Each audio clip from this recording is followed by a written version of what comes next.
sauce is the key, we whipping it up. The sauce is the key, we cooking it up. The sauce is the key, we cooking it up. Hey, hey, hey. Welcome back to another edition of The Sauce. I'm your host, Derrick Mains. This is your other host, Andrew Kolikoff.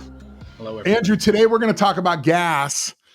I know you talk about it a lot. Sometimes that sort of surprises people where you're like, you need people with gas. What is gas? What does it mean? And then let's talk about how we incorporate and get more gas in our culture. Well, Derrick, we know exactly what it means because if you go to the Secret Sauce website, it's the first. It's right there.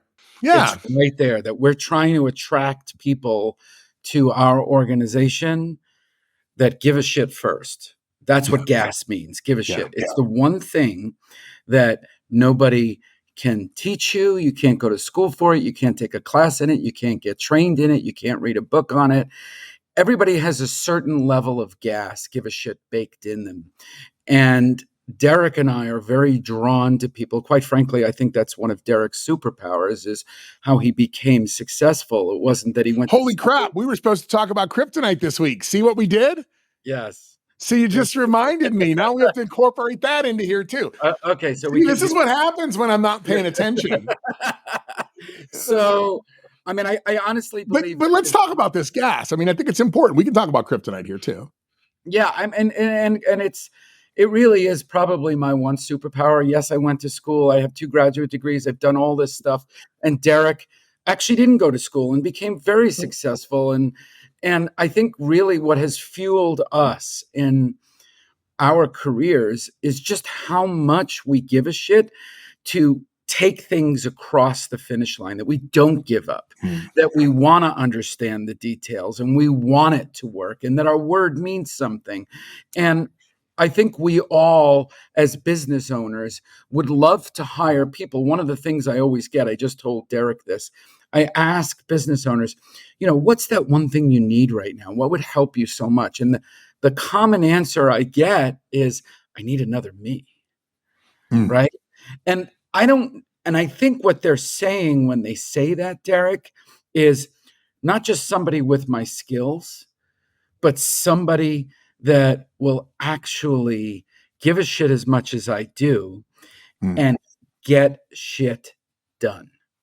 See, but I think the problem with give a shit, and I'm all about it, right? But I think the reason that we don't find people that we feel like we can trust in business is because we don't tie them to the outcomes. We aren't clear with exactly what it is that we want, why they should care, and how that affects people. I worked with an organization years ago, and my joke was, it was a healthcare organization, and they were very big on numbers. And I'm like, look, let's not talk about numbers. Let's talk about pictures of people that have been affected by the work that we do, because numbers to a caregiver mean very, very little, but images of past patients and their success means a lot because they're in that business because they do give a shit about people. I don't personally. No, of course I do occasionally. But do you know what I mean? We have to tie them to that outcome that is associated with their personality. You and I both know Kim Watson. I love Kim Watson. I think she's one of the brightest people here in Arizona. Kim's a psychologist that uses Culture Index to find out how people fit inside your organization. She uses a calculation called energy units. How many energy units does this person have? And then the job that you have them in, how many energy units does it take for them to complete that work? If those two are radically out of balance, you have something called burnout. And it's just going to happen because their personality, the biological nature of that individual cannot put out that much energy. And so gas is really important. How do you build? I mean, is gas something you're born with? Can you learn it? That's a great question because I am asked that. And I think it's sort of like leadership. It's nature and nurture. It's a combination of both. But one of the things I say about leaders that probably applies to this situation is, I ask people, are great leaders born or made? And I often do a lot of public speaking like you, Derrick, and I'll get I'll make the room raise their hand. How many are born? And about half Yeah. will raise their hand. And then, how many are made? About half will raise their hand. And then a few others will raise their hand. They'll say it's a combination of two. And I said, to me, that's really not even a fair question, because to me, a great leader is simply this. It's an ordinary person with an extraordinary commitment. And therein lies a lot of the gas, So yeah, it is nature and nurture, but it's that level of commitment. And you were so right, Derrick, how you set this conversation up. It really is about communicating exactly what those expectations are that most people miserably fail at, and matching who they are with what the task is, right? We just think we're looking Yes. at skills and we're going to match skills to skills, right? Skill Yeah. set to the So job. good. Yeah. Such a And key point. Yeah. and it's success for that person to thrive. That construct is far more complex than just that black and white skills to skill set. It's and I think I don't want to interrupt your flow there, but I think it's really important to note in that there are things all of us are passionate about and things that we're not passionate about. And things that we're passionate about give us energy. We pull energy from someplace in the universe, and we find the energy to do it. When we are tasked with things that we do not find appealing or interesting, or they don't give us energy, they drain our batteries. And it's critically important to balance that with people. Look, there are always mundane tasks that are going to need to be done. But listen, I work with an accounting firm. I got to tell you, the bookkeepers there, they love mundane, like matching up. They love that success of finding that one inerrant thing in the statement. To me, oh my God, right? Stick needles in my eyes. I would. Yeah. Now I love to analyze data. Like I picked up this book, Math Numbers, one time we were talking. I'm like, I am a geek. I love to be a nerd, but I love to be a nerd when I'm trying to find inefficiency in a process. Just trying to find a single receipt. Come on, like that. But I outsource to people that are good at that. I don't do those things myself. I am the master outsourcer. I have people that do all of the redundant tasks that I hate to do, that they love to do. I let them do what they're good at. I do what I'm good at. And we mash it all together. In the end, we just project management properly, and bam, we provide an exceptional result. And this is where I think most, and we could even go deeper, guys. So, I mean, most people that are interviewing to fill a role, they'll hire a recruiter. That recruiter is inclined to look at skills. I don't know how many recruiters really know how to interview for give a shit. And even deeper than that, you want to find somebody that matches your values and culture. And because one of the things I always say, there's many forms of success. Attila the Hun was enormously successful. He killed thousands. Mahatma Gandhi was enormously successful. He didn't kill one. I think success really is not to be measured by just the result, but by how you get there. And how you get there is based on who you are as a person, a leader, and as an organization. And that all has to be lined up and aligned. One of the questions I often ask when I always would interview people to work for me was, and I would always look at their reaction after the question, and I would say, besides your career, your work, friends, your family, what do you really, really give a shit about? And I have found that 90% of all people I've ever asked that question, what happens is their eyes go up. And when their eyes go up means they don't have clarity on that subject. They don't know the answer. And when you don't have clarity on something like that, right, then I really want to work with people who know that answer right away and can are passionate. Look, I'm passionate about this, this, and this. And now I know more about them and how maybe to fit them into certain areas of my organization. So yeah, Yeah. critical questions really matter like that. Well, and I think part of the challenge with this inside organizations is that when we ask that question, people are prone to lie. Let me explain why. If you're in the accounting department and you work in the accounting department and you've been there for a few years, and I say to you, how do you like your job? There is risk associated with telling my boss, oh, I hate it here. I despise every second and every moment that I'm here. So instead, we'll put a facade out that allows us to continue in the complacency of the role that we are in, even though we're just absolutely terribly miserable. So I do believe that it goes beyond, to truly have a culture that allows people to express, I'm not satisfied with my work and I want to do something else without any risk of them leaving the company, is almost impossible to find. That's why I truly believe it does require on the front end that you have to make sure that when you hire somebody, you've got a good psychological profile on them. You truly understand what makes them tick, not what they said, because this is a real problem, particularly with executives. Executives are exceptional interviewers. I bet you I probably could land a CFO role if I wanted. I can't do CFO work, but I know the lingo. I know the questions. I know how to answer the questions. I could probably make it through the process, or at least pretty damn far, without having any capability whatsoever of doing the job. We are chameleons at work. And what we have to do is create an environment that allows those chameleons to truly show their true colors, or at least for us to discover them before they get in there. Because if we don't, what's going to happen is they're going to deceive us. The last person you're ever honest with is your boss. I mean, the person that signs a check, it's real hard to be truly honest with them.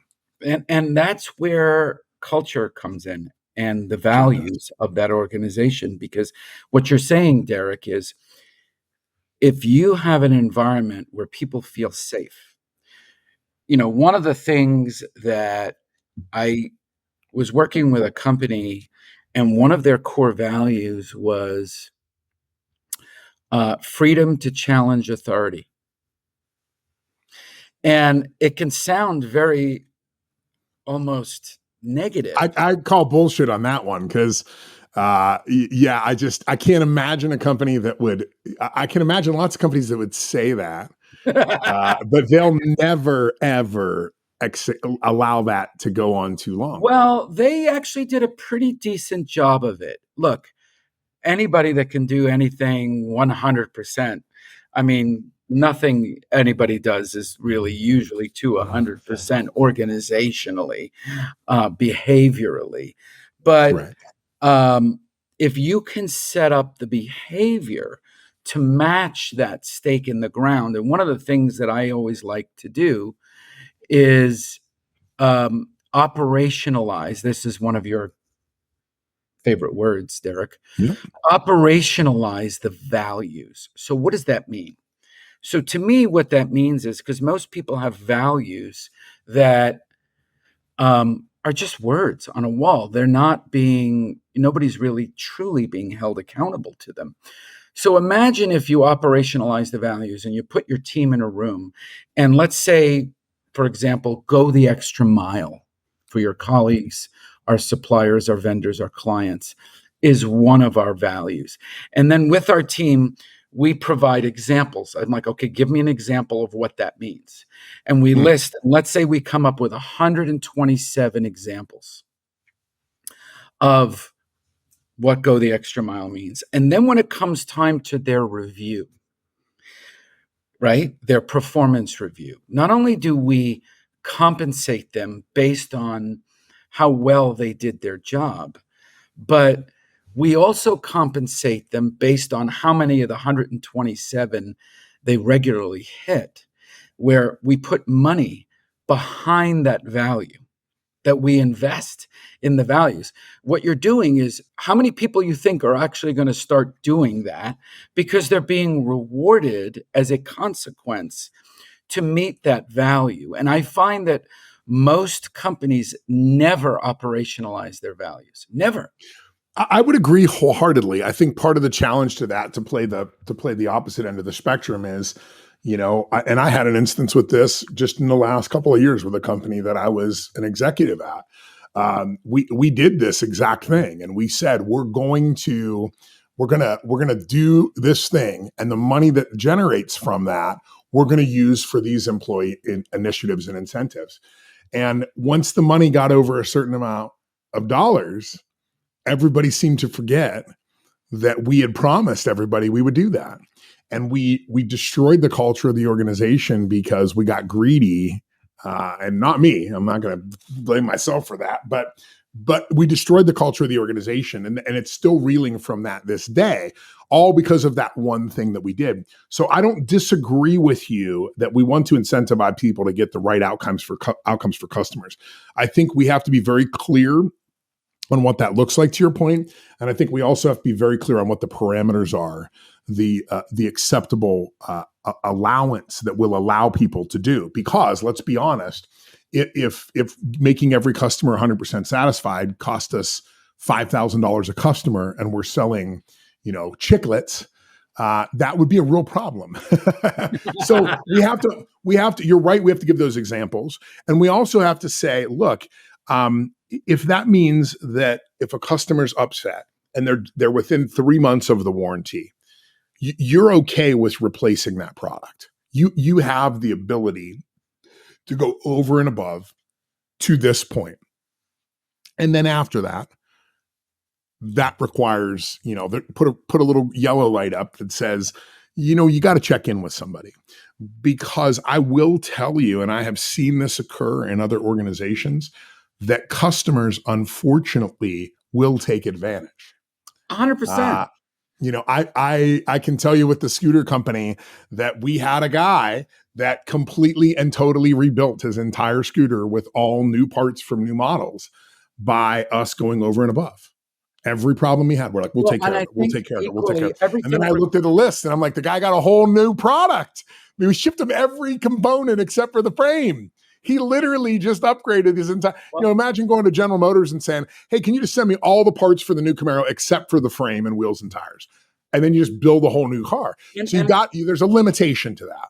100%. And that's why it's equally as important, yin and yang, right? Yin and yang. It's equally as important to say the values of what we will do, but you've also got to set up the things we will not do. Yes. And you need to make those clear. Here's examples of what we won't do, right? And you need to make those boundaries clear. It can't just be about the giving part, right? It can't, because you know how much I love customer experience, but at some point you have to have boundaries on both. You have to have uprights.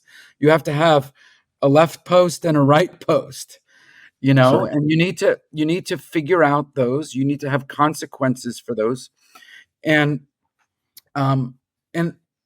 within that, going back to our original subject, to find people that actually give a shit about those things, that what's in between the goalposts, right? That they're going to be doing.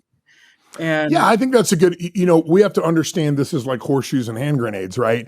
Let's get as close to the point of impact as possible to get the result that we need. I got a quick story I want to tell you here, because I think this actually goes both ways as well. And years ago, when I was first moved to Arizona, I worked for a logistics company. That logistics company was purchased by private equity, and I was assigned a leadership role with the company. And the first day that I took over the Phoenix office, my boss told me I had full autonomy. He said, "You have full autonomy to do what you need to do to make this business a success." So I called up our largest customer that accounted for about 30% of our revenue, and I fired him on the spot. And I just said, "We're done with you. We'll never ship for you again. You'll get an invoice this week, and we're done." And needless to say, my boss was a little concerned. He's like, I just bought this business and now you just ran off 30% of our revenue. But I explained to him something and I said, look, this is 30% of our revenue, but 80% of our time. This customer takes advantage of us at every opportunity. They beat us up on price. If you look at the numbers, you'll see that there's really no profit in the revenue that we get from them. And I made it a very public thing, letting this customer go. And the sales rep, you can imagine, was very upset. He was paid on revenue, so he was not a happy camper. And it was a big sort of disruption to the business. And I stuck to my guns. And I told my bosses, if you don't like this, I'll leave. But this is my decision. And they allowed that to happen. About 30 days later, we got a call back from that customer. He called me directly. And he said, what would it take for me to come back? And I said, well, here's the ground rules. Your pricing goes up by 25%. We will only answer the call 3 times a day for you. Once in the morning to schedule yours, once in the afternoon to confirm, once in the evening to confirm that everything went out. I said, we will not take random calls on weekends. We will not take calls after 5 p.m. If you do it a single time, I will pull every single shipment out of the system and send it back to you. Are we clear? And he said, send the contract. Became one of our best customers. So there's parameters. And sometimes you push beyond the parameters as a customer and you've got to be put back into your place. And that's where give a shit and great story. Because I did give a shit about the company. Exactly. Right? I gave a shit. Give a shit can hurt us, not just help us. And that's, I think, Derrick's point to the audience, where, well, we all want give a shit. That's like, oh, yeah, Derrick and Andrew, you're spot on. But it can hurt us too, unless you set up the goalposts. And I think you have to be willing to accept the consequences of that too. When you have a leader that tells you, we're not going to do business with this customer anymore because of this, and this, you've got to be able to fan that flame and say, I agree with you. You've made a decision. We're going to stick with it. Even if that means that it's going to cost me money. Because if you don't do that, imagine what would happen if my boss on my first day as a leader inside that organization had said, I'm going to override you on this one. I know what would happen. I would have went to work for somebody else the next day. My team would have fell apart. The business would have fell apart, and he would have been out everything. But he understood that I knew something about the market condition that he did not. He was looking at spreadsheets. I'm looking at phone calls. And because of that give a shit that I had, and his give a shit for the organization and his trust in me, we were able to move forward and find a great solution for everybody. So I agree with give a shit. I think finding people that give a shit is really important. To me, the best way to find people that give a shit is find people that are passionate about something and let them do that thing. Right. And I think Apple does a good job of this. Some of these companies do a really good job of just hiring the right people and saying, I'm not totally sure what the role is, but just do the thing that you kick ass at every day. And what you'll find in doing that is you'll find incredible value to be created. Look, and where it goes wrong, Derrick, I think is when those people who are creating the role or had the role don't, and I think recruiters, look, there's the top 10% of everybody, right? The top 10% of realtors do 85% of all the real estate transactions. Well, it's the same with recruiters, I think that's where too many are not properly really understanding all the context by putting people in a role through this thing called give a shit, because every organization wants it, but they are not setting them up properly by communicating all of that and tying it into their passion. There's a lot of granularity there, Derrick. And quite frankly, I would love if somebody watching this show totally gets what we're talking about as a recruiter and come on, let's talk about it. Right? Like, come on our show and talk to us about how you, in a granular way, work through this for your clients. Because I find that most people are really good at talking about it, but they're not really good at making it happen, to find that person, to set them up for success, to explain the goalposts, to make them feel safe, and that they can come in and make the waves they need to, like your boss did. Yeah. Right? That it's that kind of an environment, rather than here's your job, do your fucking job. Yeah. Right? And listen, I will tell you the best question you can ever ask as a leader whenever you're trying to promote this kind of thought process in your company is, hey, Andrew, help me understand. Don't go in and say, why the hell did you do this? Help me understand why we went this far for this customer. And then what you'll hear is you'll actually hear the reasoning behind it. And at that point, you can adjust that reasoning if you need to. But what you've done is you've become a collaborator in that effort, not a combatant. And I think that's so critical to building a strong culture. It's the question that I ask all the time in the consulting work I do. I see somebody do something. Hey, help me understand why we do it that way. Oh, well, it's because of this and this and this. And 10 years ago, this happened, so we changed it. Oh, wait a second. But what if we did it a little differently? What are your ideas on how we can improve this? So you got to engage. I love what you just said. So one of the things I often say is, culturally, it's better to live by what I call agreements rather than expectations. Because expectations means I expect you to do this, and if you don't, it's not, it's going to be a tough consequence, conversation. And it's going to be a tough conversation. And if you do, well, I expect you to do it. So it's nothing really to feel great about. However, if I am a co-active person in that, where I am there, like you said, help me understand. Now that's more of a together agreement, totally, than an expectation. So that when you do hit the mark, we're happier. It's a more joyful environment because we did it through an agreement, not an expectation. And if you don't, well, then I told you, well, here, come back to me if you're struggling, check in with me. It's a much more coactive relationship. So you're 100% living through agreements rather than expectations. Culturally, usually are far more productive than just expectations alone. I totally agree. I think this is a great place to wrap up, because I think we've talked about gas. We've talked about how it incorporates into culture. We've talked about the restrictions and limitations on that. And I think that final piece is that's how you nurture people in an organization. You ask, you tell them you want to understand their thinking process. And when you do that, people are really prone to tell you. They're really prone to tell you. But to your point, Andrew, if they look up and to the left, that means they haven't thought too much about it just yet. And they have to sort of correlate to get it, which means the next time that they have to make that decision, they'll understand that you might come around and ask, help me understand. They have to think through the logical process. So you're teaching somebody how to go through that critical thinking path to get to the destination that's beneficial to both the company. Derrick, who knew? Who knew? That is, to me, one of the definitions of servant leadership. Who knew that my buddy is like this natural born servant leader? Right? Because you're always talking about how you don't like people. I'm just. This is all scripted, man. I wrote this out. This is how I put out for that.